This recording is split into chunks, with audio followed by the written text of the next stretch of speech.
안녕하십니까.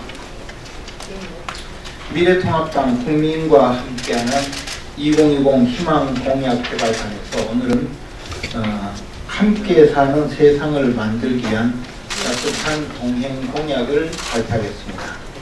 미래통합당은 대한민국 국민 모두가 함께 행복한 세상을 만들기 위해 현장의 목소리를 반영하여 실질적으로 도움이 되는 정책 마련에 힘써왔습니다.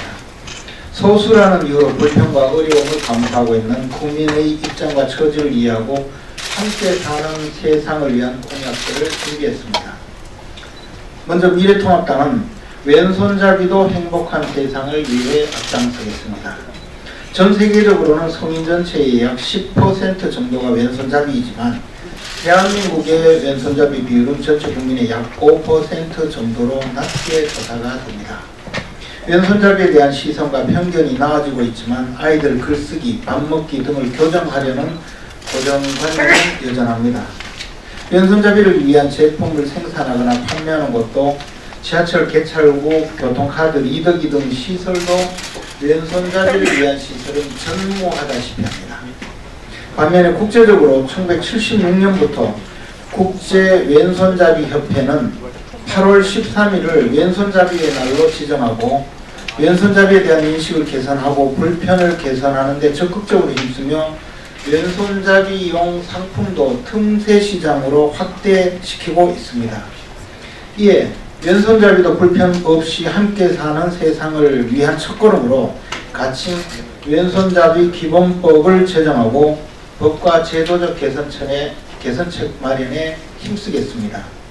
아울러 실종아동 가족과 한마음으로 실종아동 제로 사회를 만들기 위한 개선책, 기부문화 활성화를 위한 기부천사 세제 혜택 확대, 이산가족, 납북가족, 국군 포로가족의 아픔을 치유하고 명예를 회복하려는 실질적인 위로 방안, 작년 한성옥 모자 아사 사건을 계기로 이 사각지대에서 노출된 북한 이탈 주민 지원 방안 등 모두가 함께 행복한 세상을 위한 따뜻한 동행 공약을 준비했습니다.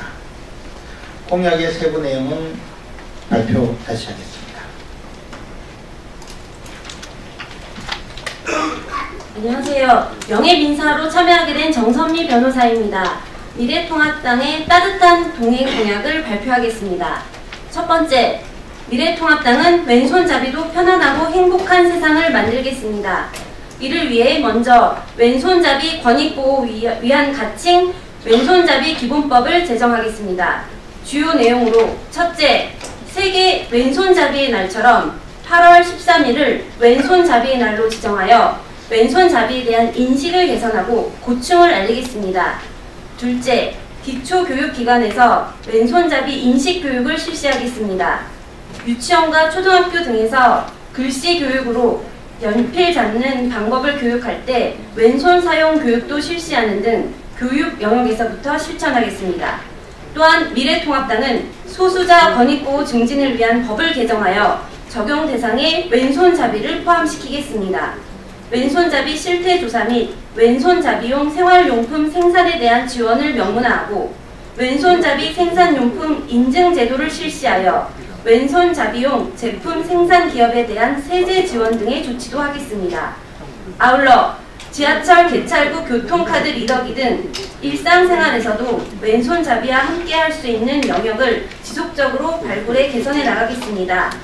두 번째, 미래통합당은 따뜻한 관심으로 실종아동 제로 사회를 만들겠습니다. 현재 실종아동 발견을 위한 검사율로부터 10년이 경과된 유전자 검사 정보는 검사 대상자 또는 법정 대리인의 보존기간 연장 요청이 없는 경우 폐기하도록 규정하고 있습니다. 그러나 2017년부터 2019년 8월까지 유전 정보를 이용하여 실종 아동 등이 가족을 만난 건수는 총 137건이며 이 중 22건이 유전자 검사일부터 10년이 경과된 유전 정보를 이용해 가족을 찾았다고 합니다. 이에 미래통합당은 실종 아동 제로 사회를 만들기 위해 현재 10년 경과 시 폐기되는 규정을 삭제하고 실종 아동이 가족과 만날 때까지 유전 정보를 보존하는 것을 원칙으로 바꾸겠습니다. 또한 실종 아동 등의 보호 및 지원에 관한 법률을 개정하여 전국 아동보호시설 입소카드 및 지자체 등에 보관 중인 폐쇄된 시설의 아동 신상카드에 대한 전수조사 및 전산화를 시행하여 체계화하겠습니다. 세 번째, 미래통합당은 기부세제 혜택을 확대하여 기부 문화를 활성화하고 소외된 분들을 보듬겠습니다. 경제적 여유 부족과 규제 강화 등의 이유로 개인과 기업의 기부 금액이 지속적으로 감소하고 있는 실정입니다. 이에 미래통합당은 소득세법을 개정하여 고액 기부에 대한 특별세액 공제율을 40%까지 상향해 기부 문화를 활성화시키겠습니다. 네 번째, 미래통합당은 이산가족, 낙북가족, 국군 포로 가족의 명예를 회복하고 전쟁의 아픔을 함께 치유하겠습니다. 이를 위해 UN 등 국제사회와의 연대를 통해 납북자, 국군 포로 생사 확인 요청과 소환을 공식 요구하고 이산가족 상봉 행사의 정례화와 수시상봉, 서신왕래, 고향 방문 등 이산가족의 분단의 고통을 치유하는 정책을 수립하고 발전시키겠습니다. 또한 6.25 전쟁 발발 70주년을 계기로 전시 납북 피해 진상규명 및 피해자 명예 회복을 위해 6.25 전쟁 납북 피해 진상규명 및 납북 피해자 명예 회복에 관한 법률을 제정하고 실질적 위로금을 지급하겠습니다. 마지막으로 다섯 번째, 미래통합당은 북한 이탈 주민의 정착을 지원하고 더 많은 북한 주민을 자유의 품으로 인도하겠습니다. 이를 위해 첫째, 정부에 의한 북한 이탈 주민 강제 북송 재발 방지를 위한 제도 개선으로 북한 이탈 주민 보호 의무를 명문화하겠습니다. 둘째, 제3국 출생 자녀의 제도적 차별을 개선하여 양육 가산금, 교육 지원금 등에 있어서 차별이 없도록 하겠습니다. 셋째, 북한 이탈 주민 신이상 가족화 방지를 위한 취업 및 창업 기회와 정착 지원금도 확대하겠습니다. 선배 탈북민과 멘토링 시스템을 구축하고 권역별 창업 지원 센터도 설치하여 운영하고 정착 지원금을 현행 1인 세대 기준 800만원에서 1000만원까지로 확대하겠습니다. 넷째, 북한 이탈 주민 단체에 대한 정부 지원을 강화하겠습니다. 친정부 성향 단체에 대한 편향적 지원을 제도적으로 차단하고 모든 단체에 골고루 지원하겠습니다. 또한 북한 이탈 주민 지원 기관에 북한 이탈 주민 임용을 확대하여 운영의 중심이 될 수 있도록 적극 지원하겠습니다. 이상 미래통합당의 따뜻한 공약 발표를 마치겠습니다. 감사합니다.